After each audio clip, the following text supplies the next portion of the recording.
Hello, Neverwinter.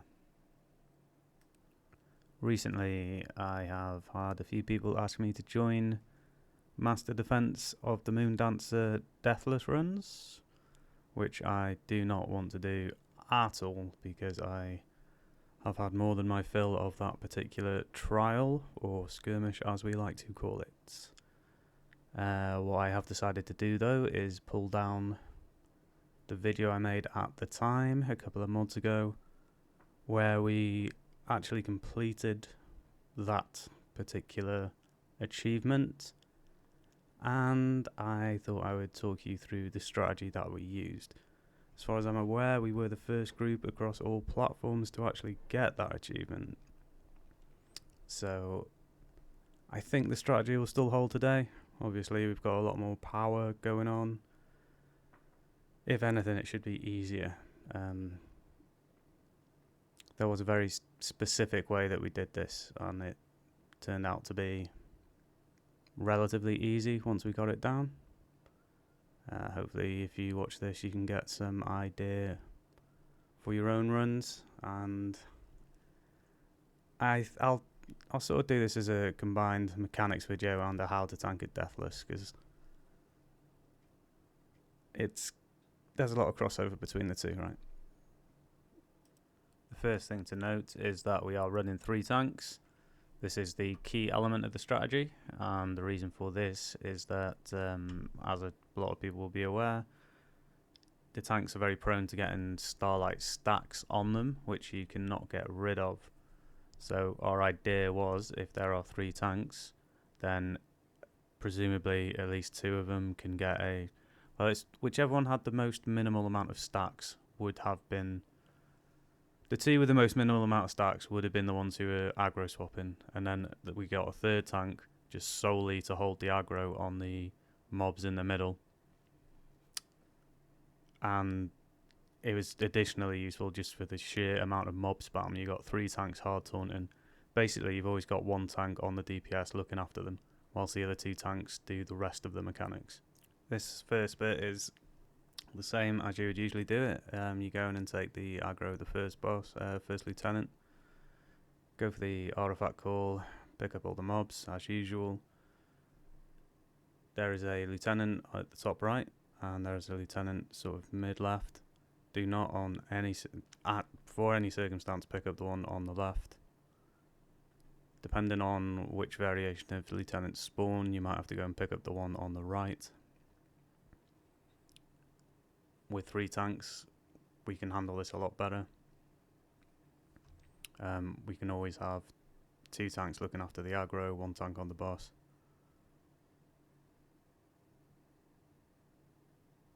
And there's not much to it. This on this initial part, you just got to make sure, or be very careful, not to get stacks on you. You can get stacks from the Saboteur's Trap, Saboteur's Explosion, the Agent's Lightning. I believe those are the only ones. I don't think the Striker can give you a stack. The Saboteur is a particular issue because he can spawn on you out of nowhere, drop a trap on you, and you can get a stack. Which feels like a really unfair and shitty mechanic, to be honest, but that's what we got.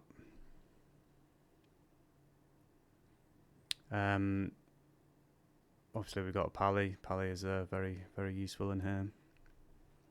I believe this video was actually recorded before they made the slight change to the tanks where their personal stamina gets used up before the shield get used up, which was kind of a minor nerf to the fighter, although it did fix a lot of aggro issues on the barbarian, so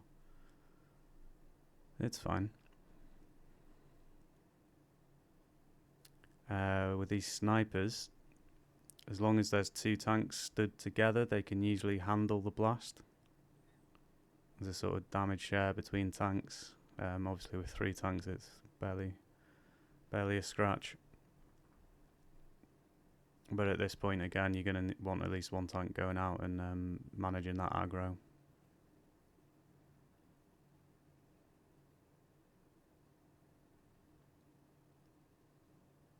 Throwing out plenty of hard taunts. We've got Line Breaker on. and anvil, incidentally. So we've got 2 hard taunts running, just in case. Didn't want to take any chances.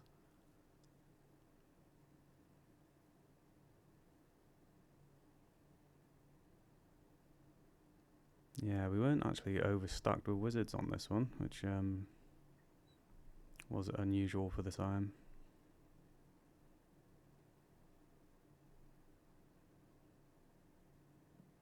This may have been when the wizards' dailies were doing ridiculous damage, though. So that's one thing to be aware of. We've got Minotaurs stacked up here. Minotaurs are by far the best companions to run in here.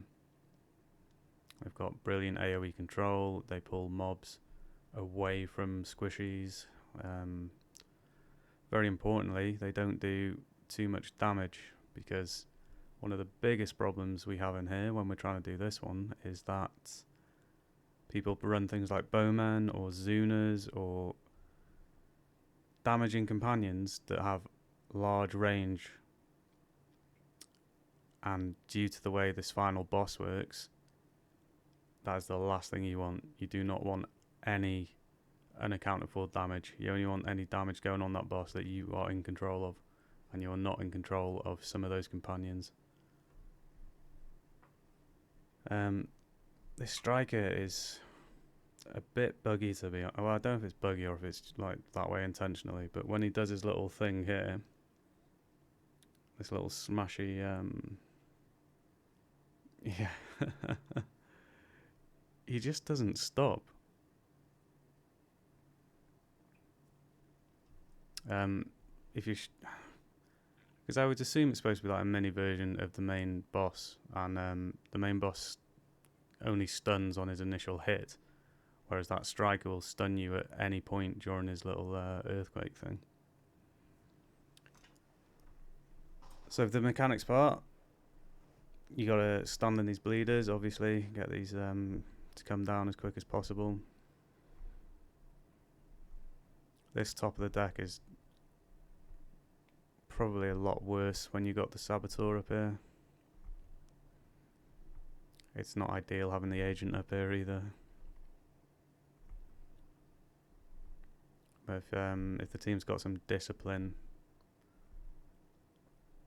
I'm sure everyone's heard the refrain by now: do not on any account go up those stairs whilst the tank is trying to pull down and separate these lieutenants. It can cause just all sorts of pain in the arse. Specific mechanics: the aura, you need to be inside that bubble to do proper damage. The doctor will heal up the other lieutenants, so you need to kill that one first if he is around.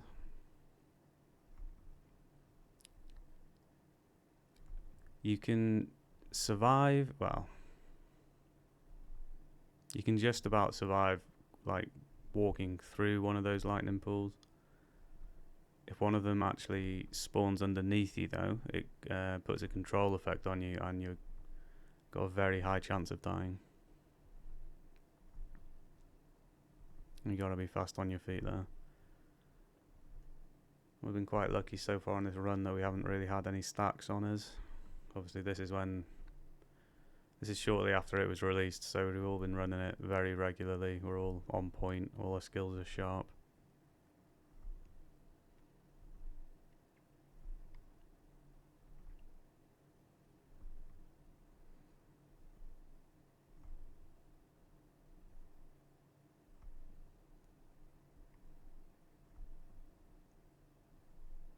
And there's some very good players in here.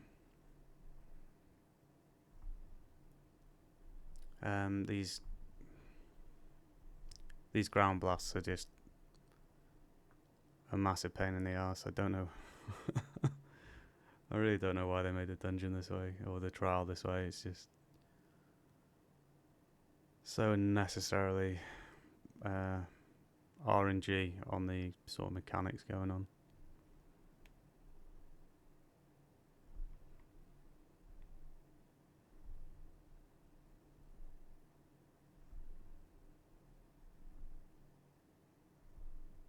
So at this point, I usually switch my powers around, especially if I'm going to be the one taking the tank busters. This isn't really necessary, especially not anymore, but for a Deathless I really want to make sure that I had that extra 20% damage resistance and that my stamina would never be empty. Hence the Iron Warrior, and I can never remember the name of that other one. Is it Knight's Challenge?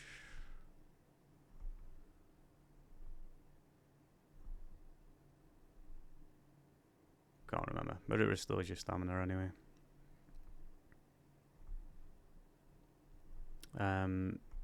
Some more modern sort of tactics for this are having your tanks on these damage reduction mounts that they pop just before the boss hits you. This boss is still extremely sort of buggy animation wise. His mechanic is he will charge forward at you, which will stun you if you don't have your shield up. If you're a barbarian, you can rage out of it. After that stun, he will then do that big tank buster, but it's quite regularly that he just simply won't animate. So if you run it for a while, you'll get a feel for it. You'll see a big chunk of stamina go off, and after that big chunk of stamina goes off, you know that the tank buster's coming next. As far as tank swap mechanics go, you need to wait for him to do that teleport, and then you go in and swap. If you go in and swap before he's teleported and put that little cone on the ground, he's going to twist in whatever direction the tank is when he acquires the aggro. And in that case, I mean, you can end up blasting a load of damage straight into the DPS, which is obviously not ideal. So now we have one tank on the boss, and then we have two tanks in the group of mobs, making it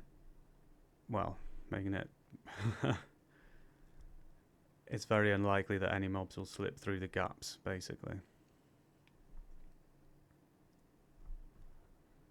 What have we got? Yeah, I think we've got Happy in there on the barb. He's doing mob duty.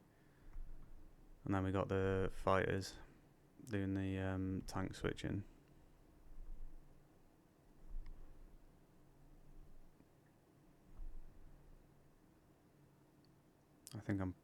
I must be running the threat ring here. I don't think I'd be running around like that if I wasn't.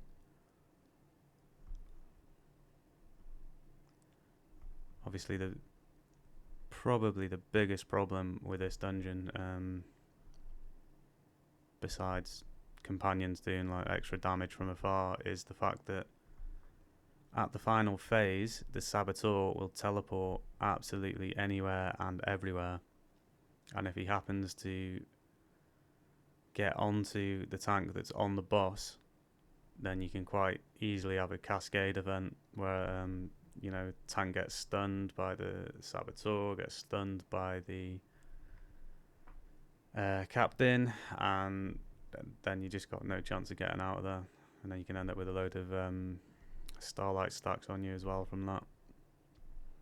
So the idea of this strategy is that the tank who is not swapping on the boss can just hold that Saboteur aggro the entire time, and you just completely bypass any issue with it. Well, I mean, he still dances about all over the place, but you don't need to have one tank pick up the aggro of the Saboteur and then have it whilst they're on the boss.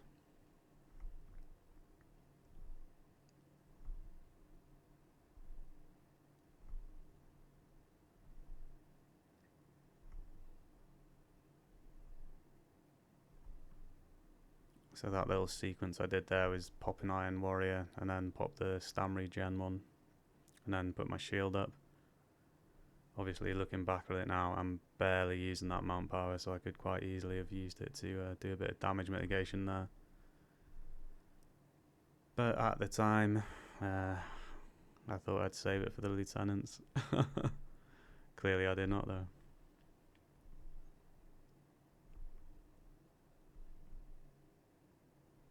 Yeah, we've got a golden line in there as well, just for a little potential extra damage mitigation on some of those boss hits.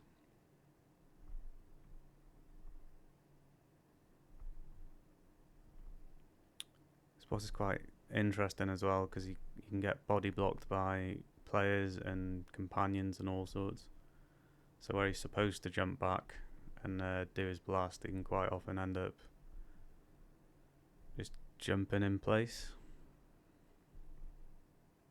Another really fun mechanic. So in the advanced version, he does a lot more of this locking out. Like he'll lock out the 20%, which actually prevents the issue that most people have in the master version.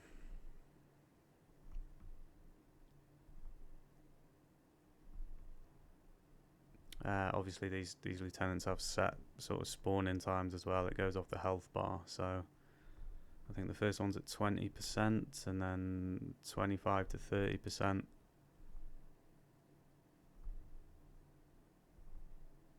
don't know if there's another one before 50%. Anyway, there's definitely one at 40%, and then the next one is at about 20%. But he does need to go through a certain mechanic phase before those will pop, so don't get too excited and overburn them.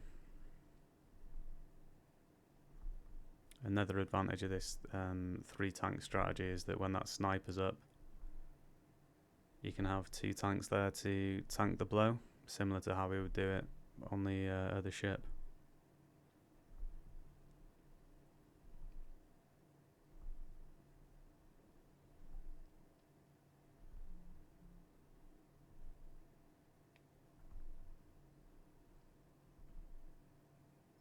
See how Pally's doing a lot of really good work here.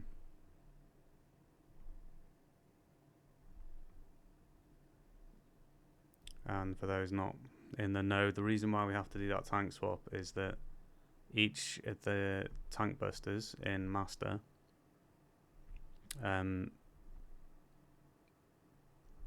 if you take 2 tank busters in a row, you're dead basically. It's not like the advanced where you can take a few stacks.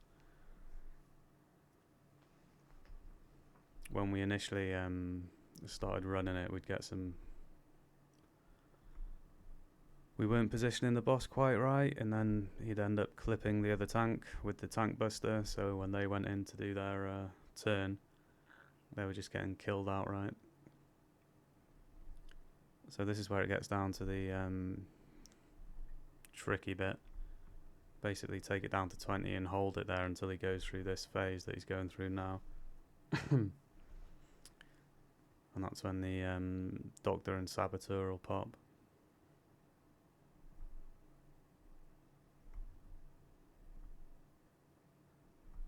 There they are. Apparently they have recently fixed this Doctor so he's not doing crazy heals.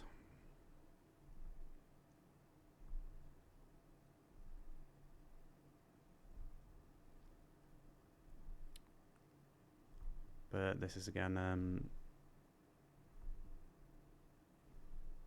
the benefit of the 3 tanks. So we can have 1 tank in there just hoovering up the mobs whilst the other tank is on the boss, and the 3rd tank is holding the lieutenant aggro, stopping them from going anywhere we don't want them to.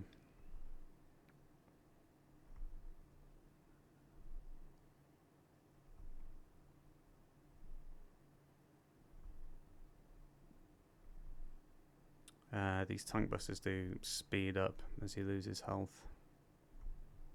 Something to be aware of.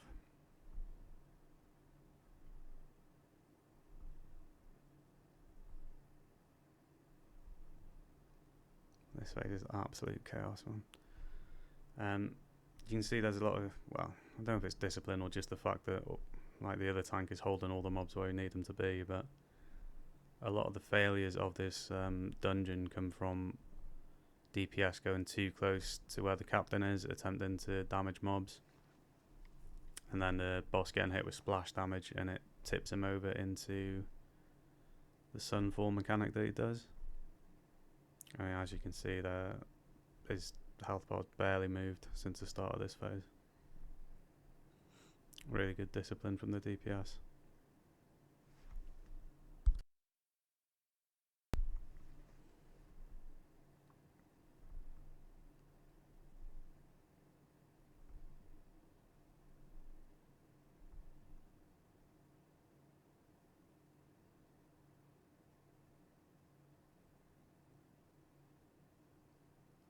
This is giving me some bringing up some stressful memories of doing this dungeon trial skirmish.